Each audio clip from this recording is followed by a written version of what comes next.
Hello বন্ধুরা, আজকে সকাল সকাল একটি দাদা চলে আসলো তার কেটিএম বাইকে নাকি একটি নতুন চেন সেট লাগাতে হবে। তারপর একটি নতুন চেন সেট নিয়ে আসলাম।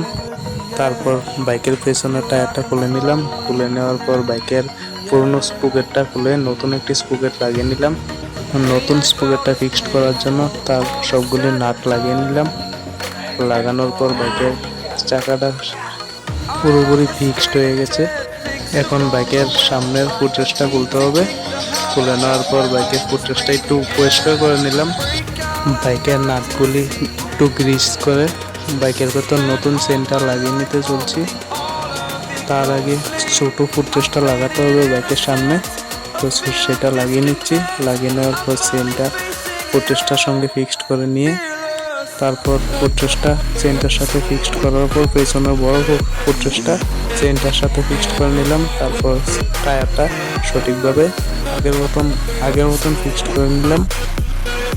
বন্ধুরা, ভিডিওটা ভালো লাগলে সবাই একটি লাইক এন্ড সাবস্ক্রাইব করে দেবেন। আজকের ভিডিওটা এতটুকু পর্যন্ত।